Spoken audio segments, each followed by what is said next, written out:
and Nick Mallet. Nick, all the way from Bordeaux in France. Nick, let's start with you. I'm sure, we were sitting at Ellis Park. I think we both thought the Boks ran themselves out on their feet, and they tried to play Wallaby rugby. And Gavin said, I think, summed it up last night quite well. He said, we lost playing Wallaby rugby, and they won playing Springbok rugby. And just your thoughts on the game. No, that's that's very pertinently put. It was an extraordinary game. That game started with the Boks absolutely on fire, going from their own 22. I don't know how many phases. A lovely try in the corner. I think it was Oren who scored. First 22 minutes, 23 minutes. It didn't look like Australia could get their hands on the ball, let alone put together a decent attack. We won. I think we won 4, if not 5, out of 6 contestables in the air.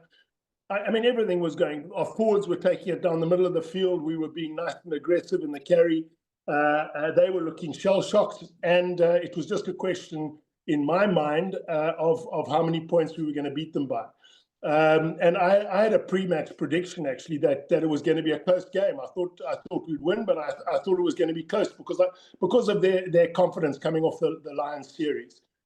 But then momentum's an incredible thing in rugby, and when you don't score, it gives an extra pair of arms and legs to the opposition. You get close to their line and they hold you up, or you knock the ball on in a critical situation, or we were just about to get the 5th or 6th or 7th phase, and the ball's coming out quickly, and suddenly they get a good steal, and you're in their 22, and it breaks the momentum. And that's suddenly what happened to the Boks. They gave away a few penalties.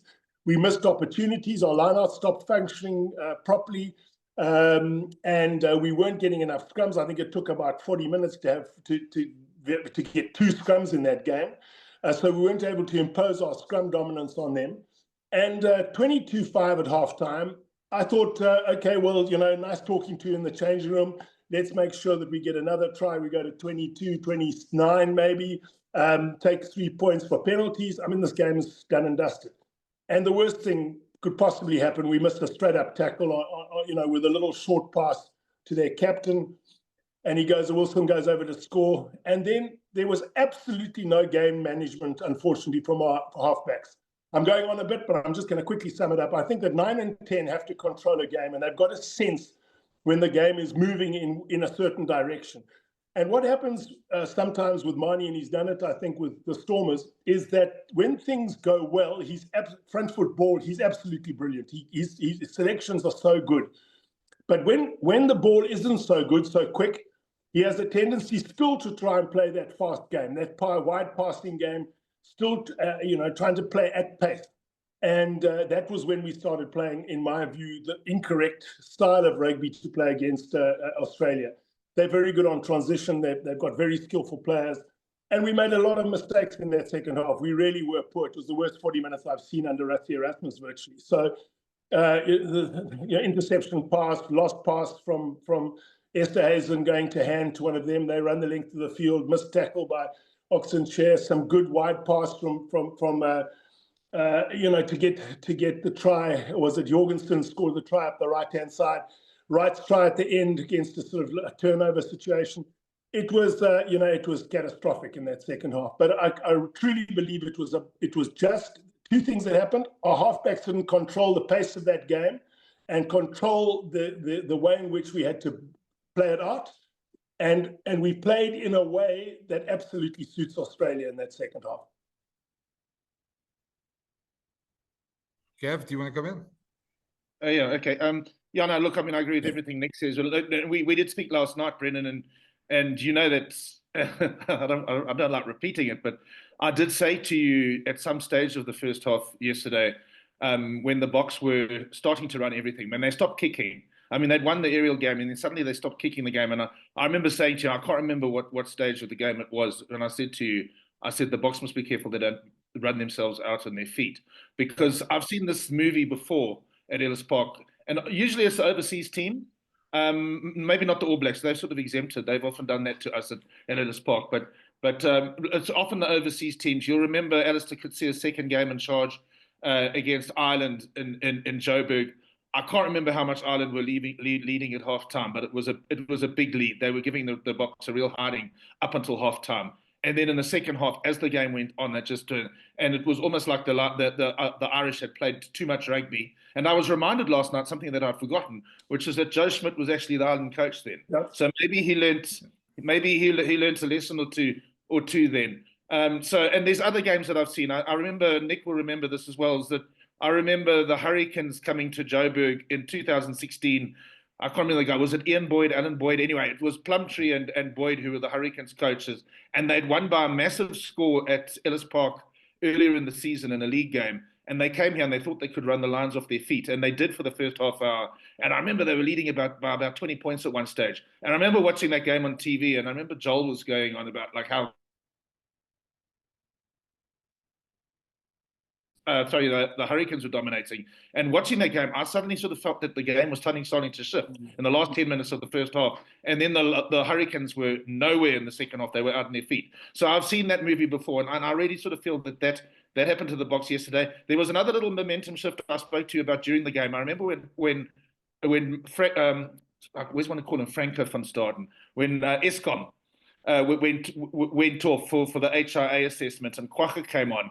I felt then we lost a lot of our edge. It was just there that suddenly the breakdown game suddenly started stabilizing in favor of Australia, and they got a little bit of momentum there that they sort of systematically built on for the rest of the game, even once Marco came back. And remember when Marco did come back, Sia was off. So you know, I mean, we have spoken about this before, but those were the things for me. Is that I have seen that movie before at Ellis Park. This time it was the home team that actually paid for it and not the visiting team. And there were little subtle things in that game that, and look, I mean, I did speak to one of the senior players afterwards, sort of embargoed for tomorrow, one of the leadership figures in the team. And he did say to me in an interview, that's why I'm not going to give the whole interview, but he did say that he did take responsibility on himself and said, like, well, what Nick is saying is right about the halfbacks didn't take control, but you know, he was a much more experienced player, and he said that you know, that I should have actually taken control of that situation, and you know, because for me a pivotal moment was the Boks playing as if they were chasing the game at one stage. They were 10 points ahead when they gave away that intercept try. Yeah, exactly, and that's when they should have been managing the game. And instead of managing the game, they were chasing it. You know, Nick, I don't know if you agree with me, but you know what it reminded me a little bit of? That game that the Springboks won against the All Blacks in Wellington in 2018, where the All Blacks went into, I think it was a 14-0 lead early on. Yeah. And it was almost as if they thought, we're going to get another 57-0 this game. Yeah. They were running everything. I think Jordy Barrett did a quick pass that Willie picked up. Yes, interception by, exactly. And they let us back into the game. And if you look at the stats after that particular game, you sort of think, well, how did the Boks win that game? Because they, and it was the same yesterday. The stats were all in favor of the Boks. We had all the 22 entries and everything. To me, it was very similar. It was just it was this time the Boks that were on the receiving end. Yeah, well put. Brendan, I love this game, rugby, so much because it you can. From 22 points down, it looked honestly like those. I was looking at the body language behind the poles of those Australians just on television and seeing them. They weren't even talking to each other. You know, they were standing hands on hips, looking at the ground. I thought to myself, this is going to be an absolute hammering. You know? And then they get that little try just before halftime, and it just lifted them a little bit. You know, and coming out, scoring immediately after halftime, suddenly. At 22-0, you know, it goes to 22-12 or 22-10. I'm not sure what the score was then, but they're back in the game. You know, they're right back in the game. They're only 10 points behind with, you know, with 38 minutes to go. And we just got more and more frenetic. You know, more and more we were trying to play the sort of rugby we played in that first 20 minutes when we did score some good tries. But we forgot about how we scored them. We got 5, you know, contestables back. And if you win a contestable, which you kick out of your 22 and you win it on the halfway line, and then you attack, they've got very few players back. I mean, they're running backwards as flat out, you know, to try and reset their defensive situation. And if you win that and play quickly, then you've got numbers and you can score tries.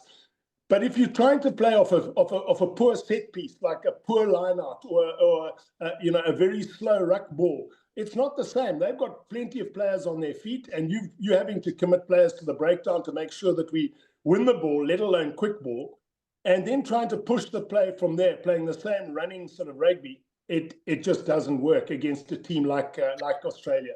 And their anticipation was good. I mean, great interception. It was a poor pass but you know, I mean, if you consider James O'Connor's pass to Jorgensen, which was off his left hand, which was about a 25 skip pass over the top, and our winger jumped to try and intercept it, but our winger was 5'10" or whatever it is, and their guy Suali or whatever, he must be 6'3", 6'4". So just on that, you know, the one makes a great try. Everyone says, what a brilliant pass. Mani makes it, and we say, hell, that's stupid. You should never be making a skip pass flat on the line like that. So just decision making. Decision making was really important. There's another thing. We didn't have a proper fly half replacement to come on, you know, and I think in previous games when Rassi's seen, you know, usually it's because Mani's not kicking well. But sometimes Mani starts playing like that, and he has done so before. And you know, you just need to take him off and get a Pollard on there just to calm things down and to get us back into structure. And so having a fly-off, an experienced fly-off on the bench would have helped us, I think, in that second half. Instead, you know, we got Damien on at fullback, and you know, he also pushes the game. You know, they're both Stormers players, and Stormers play off transition. They try and run everything. They've got Warwick Galanti passes between his legs when he's in a difficult situation, and they like you know, creating chaos. So you know, that's good if you're playing against a structured, slow, big pack of forwards type of team. But it's not good playing against Australia. Australia, you know, they love that. They don't like structure. They don't like going from set piece to set piece, from big ball carriers, up and unders, having to take up and under after up and under. So the game that we played, which won us World Cups, would have been good enough to win yesterday. Unfortunately, we really pushed that Tony ball, or whatever we're calling it, Tony Brown type of game, and it bit us. You talk about the lack of impact, Nick. Sorry, Bren, but just you know, to me, there wasn't a bomb squad yesterday either. We didn't have a bomb squad. To me, Archie Snyman has to always be part of that bomb squad. He's to me, he's one of the best rugby players in the world, and he has to be there. We didn't have experienced backup. To me, unfortunately, and I know I've said it on this forum before, I think that Bongi's done. And there were other two very young players on the bench. It wasn't the bomb squad. Yeah, those two guys, I mean, it's their second and third cap, you know, so they're not coming on. It's not like for like. It's that, you know, the next best we got who're not injured, but they're not. It's not a Kitsoff coming on, you know, or coming off and being replaced by another player like Oxenchair, you know, that, or Malherbe being replaced by Koch in his prime. There was a step down after that, and the guys are inexperienced. I was going to say, Nick, as well, I agree with that. I mean, on the earlier point on the game management, I said to Gavin during the game, the one thing that I never could understand is when Harry Wilson got that try just after half time for them, and it suddenly became a bit closer. Why? And you're right, we didn't have a fly-off to do that, but we kept them kicking to the corner and then taking the ball off the top and playing it wide again. Why we just didn't do a maul and a pick and go and just tie their forwards a bit more? That's the one thing. And I mean, talking about players as well, I agree with Gavin on the Archie Snyman thing. Suddenly we're in a position, though, that we don't have experience. We've got injuries now, so our backup front row is very inexperienced. I think a Ruan Nokia can come in for Franco Mostert. I think he's also struggling at the moment, and he's going to have to watch it. But there's certainly, I think a lot of the times, Rassi's got away with shifting these players around like he has and changing around, and it's worked for him. So I suppose you take that confidence, you think, well, you can do it. At some point, it's going to count against you. But certainly, game management was terrible yesterday. So it's first 20 minutes. You would have said you would have said, oh, we've got it spot on. You know, we've got it spot on. These guys, you know, they haven't even got on the plane to come over here. They're 20 points down, and the game's hardly started. So we started like a house on fire, and that also can count against you, because you've played so well for those 20 minutes that you can't believe you can't carry on playing as well as that as the game develops. But sometimes as the game develops, the opposition I thought the referee was, really, he was even-handed, would have been, is quite polite. I thought we got pinged a hell of a lot, and we got pinged because we were the ball carrying team a lot. We carried the ball into contact so much more, and we played so many more phases than we usually do. And eventually we get isolated, and McWright had an absolute blinder. I mean, he made hundreds of tackles and he got 3 or 5 turnovers. I mean, Hooper played well for them. Suddenly their loose forwards were doing what we were good at. We were good at. Quagga Smith is great on the turnover, but there, he was having to carry all day. Marco van Staden is well known for his turnover ability as well as his ball carries, but we didn't see many turnovers from the Boks because we were playing all the rugby. And unfortunately, when you get that sort of momentum, and you get and you believe that it's going to come, it's going to come. We just have one more pass and we're going to score a try, and it didn't. What happened was they got the turnover, they got the relief, they got the belief, they suddenly got the interception try, and suddenly we ran out of legs at the end. They were scoring 50, 60-meter tries, and we just couldn't catch them.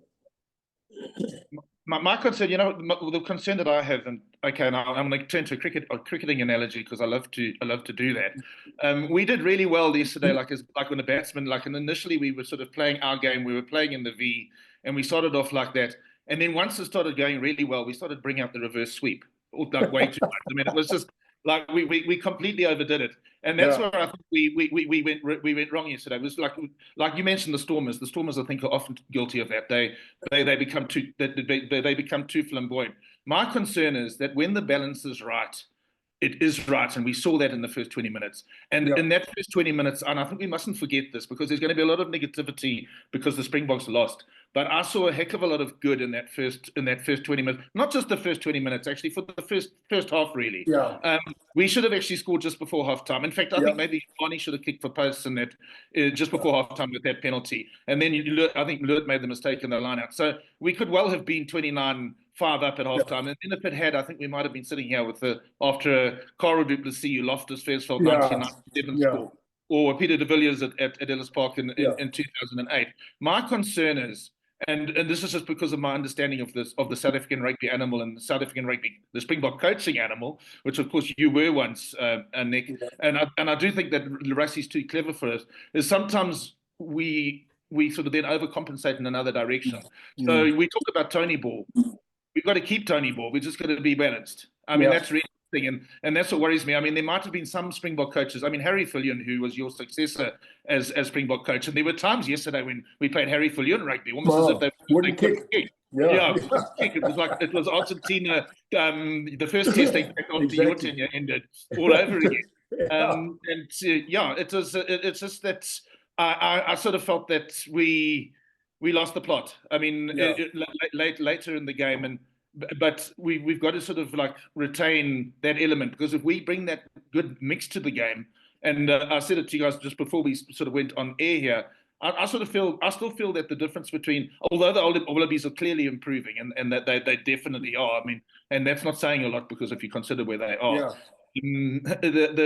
I do think that the margin at halftime is more or less where the two teams might be at the moment, in my opinion. And we might see that in Cape Town on Saturday, although Cape Town never really sort of delivers really big one-sided games. To me, Joburg and Pretoria, and we see it in regional and franchise level as well. If you lose the plot towards the end of a game, you end up losing by a big score. I mean, it just runs away. I mean, the Bulls win a lot of games by big scores, because of that factor. Nick, actually, just going to ask, because the one thing we talk about, the fatigue element. To me, the defense was let down in the end by the fatigue. We ran out of puff. But it's not the first time this season that I've been a bit concerned about our defense. And in the first half, we were reading their play really well. I mean, we had that high press, and we had them under huge pressure. But in the Italy game in Loftus, we fell away in the second half as well. Even right early in the Georgia game, I seem to recall that there were some moments where,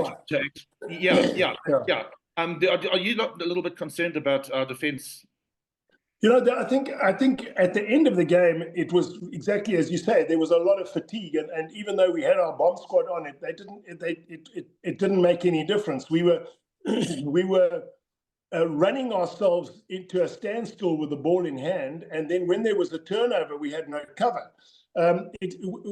From structure, from when they have a scrum or when they have a line out, our defense is pretty good. But once they were able to take it through a few phases.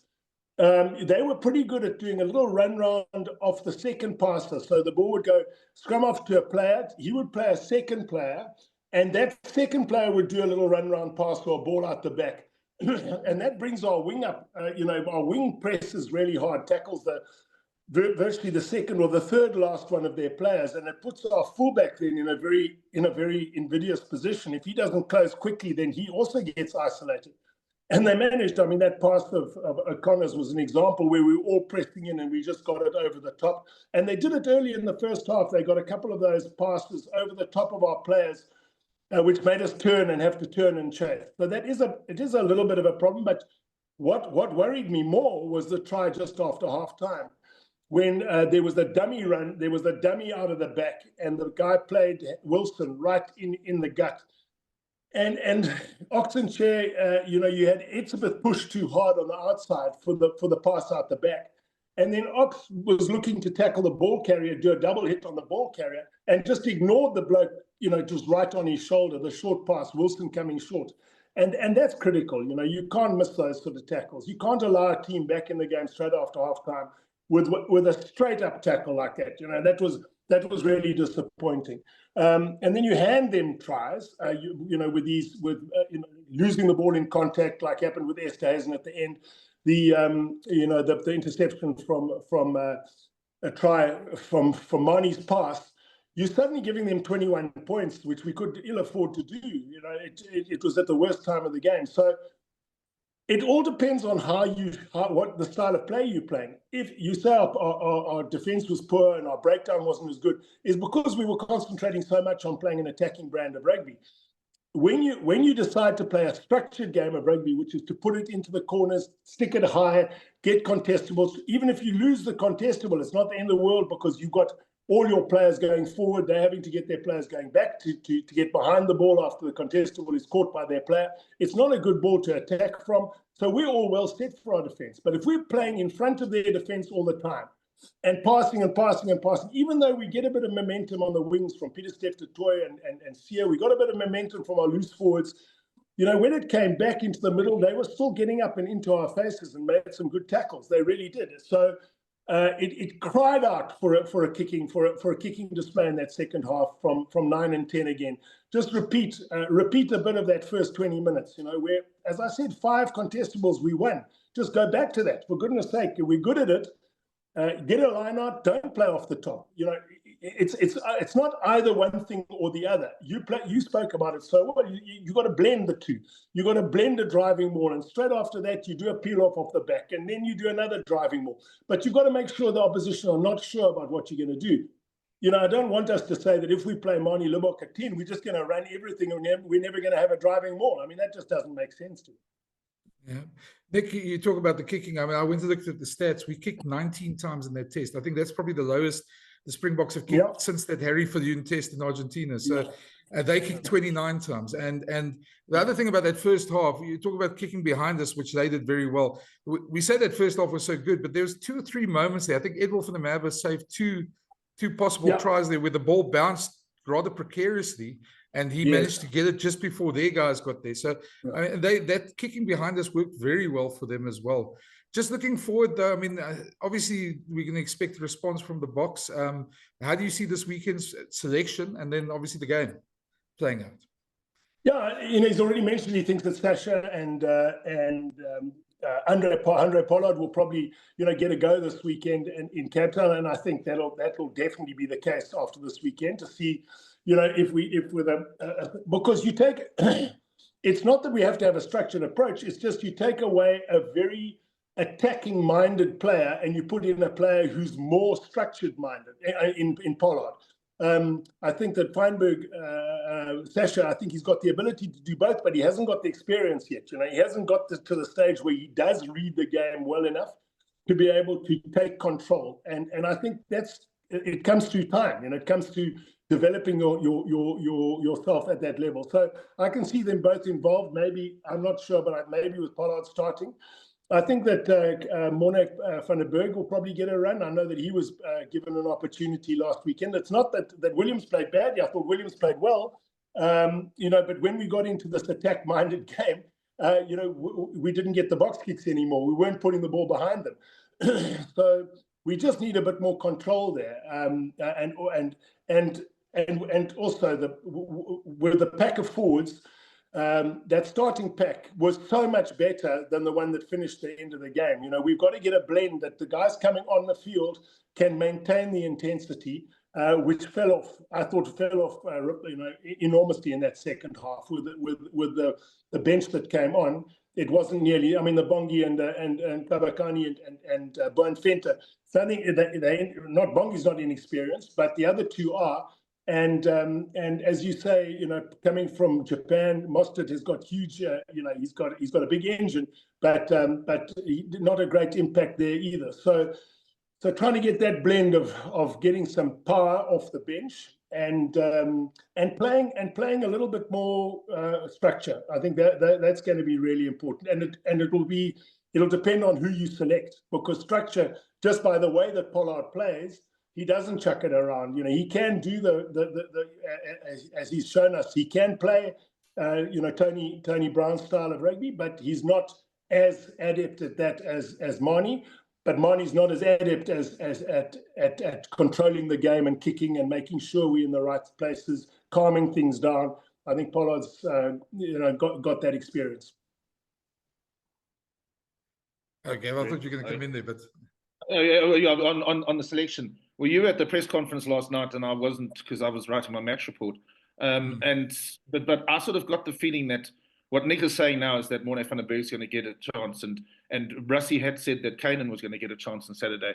And I'm wondering because then Rassie said he's going to have to maybe rethink some things, and I'm not sure if those aren't the things that he might be rethinking. He might give some of those guys. Well, I mean, Jesse, for instance, is the experienced guy on the back line. So dropping him for Keenan, I'm not sure if that would be a good move this week, just because you need that experience. And okay, of course, if Pollard's coming in, you've got the experience. I mean, I was forgetting that if Pollard comes in, you're making up. Yeah. So Jesse was the most experienced guy in the back line yesterday. But if Pollard comes back, and Cheslin probably will come back as well, you've got and Damien Dalladay, and possibly Damien as well. Is he coming back? You see, so that's the thing. So suddenly you've got that experience. So then maybe you can play Keenan. I wasn't thinking of the Damien and the Andre factor. Otherwise I agree with Nick. I think that the changes will be what he says. I think we'll see Pollard stop. Well, Pollard, or you never know, Rassie. He might go Sasha, but I think it will probably be Pollard. And although he might sort of look at it like this, Nick, what happened at the end of the game. He wants Pollard as a finisher. Quite right. He might want Pollard as a finisher, and give Sasha that chance to express himself early on. And if it doesn't work, you bring the on. Exactly. So that's possible as well.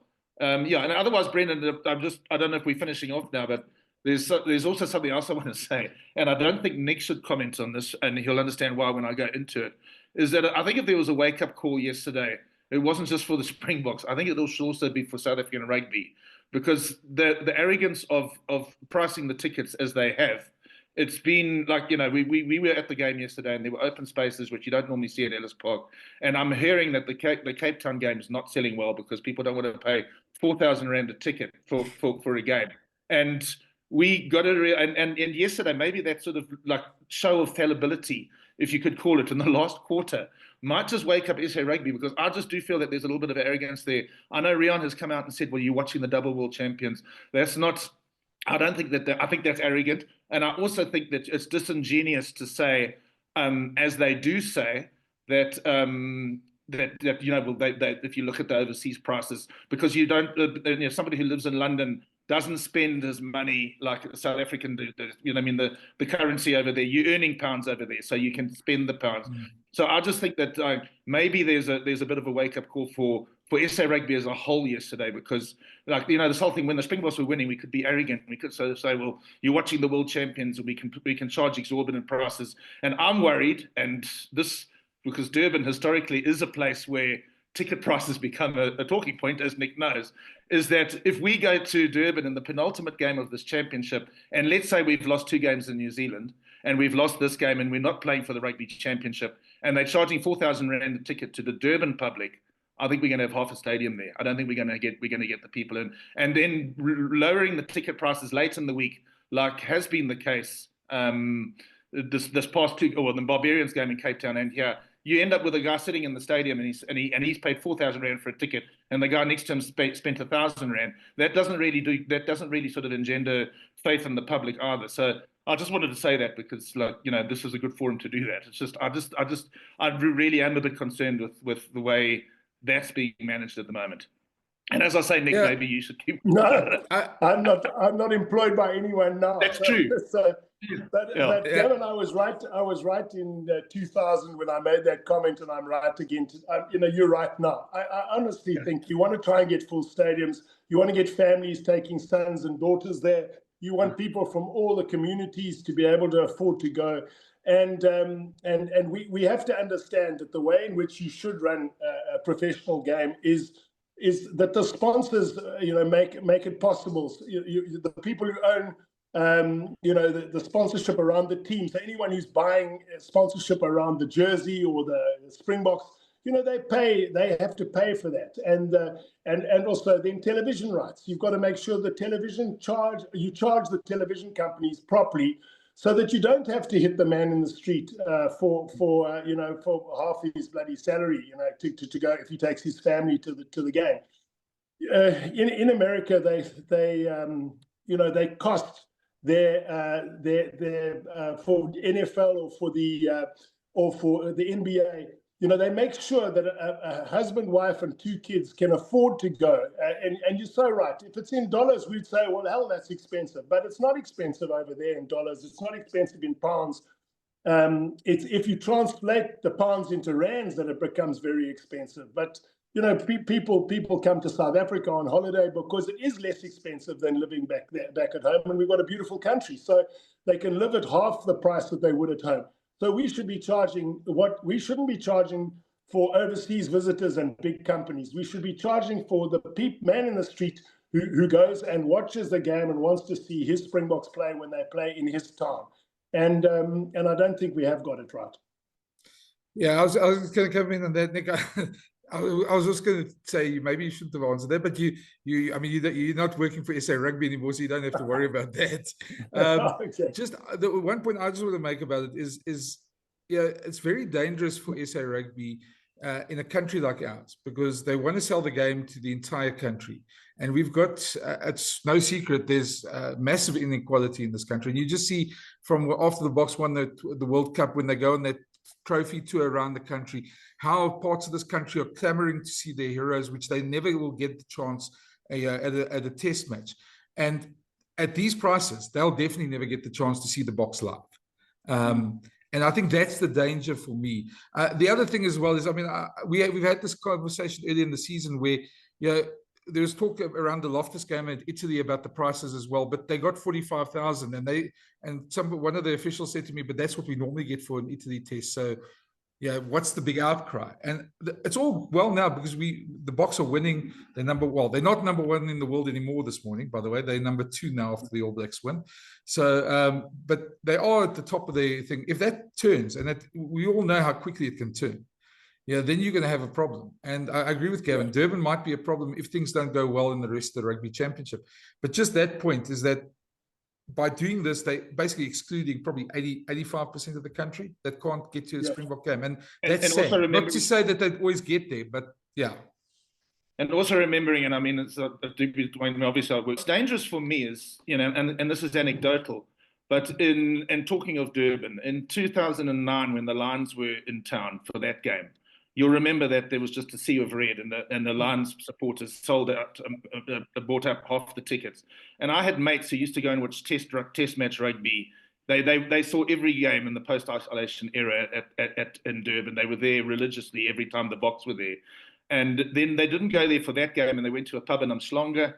If anybody's been to Umhlanga, I think it was the Georges, with the George. They went to Umhlanga and they watched it there, and they enjoyed themselves so much there that I don't know if they've ever been back. They just they'll go to the George and watch the game there, and that's the danger, is that people have these big, massive TVs now, and then you can sort of have a braai at home, invite your whole running club over to have a braai, and you can watch this game, and you know, it's yeah, I mean, and that's a danger. Is you sort of if you chase people away, you sometimes change their habits. Can I just say one thing? The one place that's got it right, I think, are the Stormers. You know, Stormers, it's absolutely extraordinary how, you know, even in a very difficult season like last season, they were still getting 20 to 30,000 people for games against the Dragons at the end of the season. You know, it's just remarkable, because they have really connected with their communities. And I think South African rugby needs to do that. We've got to connect with our communities, make sure that people who love rugby are able to go and watch. And maybe if there are 5,000 that are put on a lotto and you get 100 Rand a ticket or something, and you can, I don't know, just make it available. Whereas at the moment, if you're telling me it's 4,000 and 2,000 for a cheap ticket, I mean, it's just completely out of the price range of the majority of middle income earners in South Africa. It's basically going just to the elite. And I think that's, you know, it's a real pity, because the BOKS are what people wanted to see. We are the world champions, I agree. But in the same way as a guy who worked for an international company and can go and sit in the box, you know, he wants to go and say, what about the guy who goes to every Stormers game? You know, he'd also love to see it, you know, this weekend in Cape Town. And if the stadium's not full, yeah, and if the stadiums aren't full, then you know, it doesn't make sense that we're not giving those empty seats, getting prices at a level which will include those people who watch their franchise team play every weekend. You want to make sure that in Cape Town, Cape Townians can afford to go and watch the game. I think the other thing as well, which we actually spoke about last night as well, is because now SA Rugby's taken over the model. There's also a danger, because those, and I know there's less of them nowadays, season ticket holders who used to buy their season tickets with the test ticket included, now don't have that option anymore. So on a franchise level, they're going to struggle a bit more to sell those tickets, because you don't have that option of getting your ticket first as well. That's also a big danger. So I think there's going to be a lot of rethinking there as well. But hopefully, I don't know, hopefully they get a decent crowd in Durban and Cape Town this weekend, because I think everyone's going to expect a backlash, and hopefully we get one. So, well, maybe the result yesterday might increase interest in a weird way. Like, you sort of think, well, everybody likes to watch a winning BOKS team, but maybe people thought, like, what happened to the BOKS yesterday? And now there'll be more interest in this game. It's not just the Aussies. Last year we beat the Aussies twice in Australia with they basically I know there isn't no such thing as a sort of understrength BOKS team anymore, or supposedly not.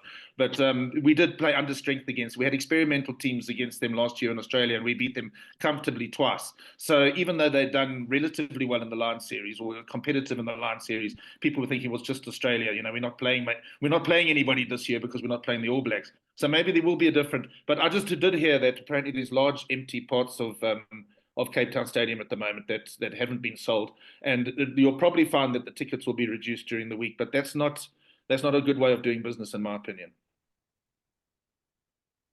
Yeah, no, I agree. No, just I suppose the last thing to just say is that I think looking at the Rugby Championship and the way the All Blacks started last night, I know they played very late. I stayed up till about 1 watching it. I know Gavin didn't see it because it was so late. He was staying somewhere else and they didn't have a TV.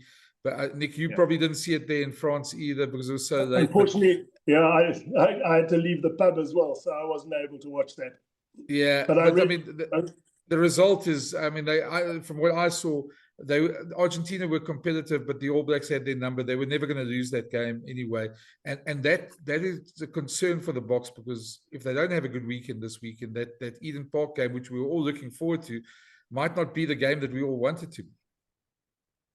Listen, it sounds like New Zealand and Australia have gone back to playing like South Africa played to win the World Cups. And it looks like we're trying to play like New Zealand used to and Australia can. So, you know, just get the balance. I think Gavin got it spot on. You know, where are our strengths in South Africa? Our strengths have always been set piece, has got a good kicking game. We're very good on defense. We're very physical. I mean, keep those strengths, right up in the front of how we play. And then add the counter-attack, add the attacking move through the backs and some phase play. But don't, just jump from one to the other without, lose all the value of what we're better than other teams at. We're just better at those physical confrontations situations, where we can take them on in a driving line out more. We can scrum them to death. We can hit them back with ball carries. I mean, that's where we are very strong, and our contestable kicking is the best in the world. So that's what the other teams are trying to copy. And so this perhaps will get us back on the straight and narrow. Yep, I'd agree. I was going to say, I mean, I can see a response coming from the box, and I'm sure Rassie. I think the last point just to make is that this is one game.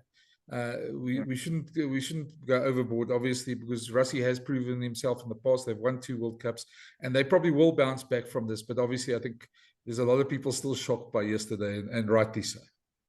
But that's what I was saying. Like, let's not forget about that first half. There was a lot of good stuff. If we do get that balance right, I think there's huge potential in this team with the introduction of Tony Ball. I actually hate that expression. With the introduction of Tony Ball to add to our strengths, we've got the potential to rule the world. I think that yesterday might actually even have been good for us in a way. It's just as a wake up call to sort of set us right. And speaking to the players afterwards, there's a general sort of acknowledgement of where they went wrong and ownership for their mistakes. So hopefully we'll still see the start of that correction this week. As I say, I'm always scared of overcorrection, because I mentioned Harry Fillion earlier on. He started off in Argentina playing that game where they weren't allowed to kick, and he ended his career as Springbok coach at Twickenham with, if I'm remembering correctly, a team that was completely built to play conservative rugby. So that overcorrection must be avoided. We must just be balanced. Yeah. Balance is the key. Good, I agree with that, and also, he's Rassie is an outstanding coach, and he would have been as shocked as anyone else at seeing that second half.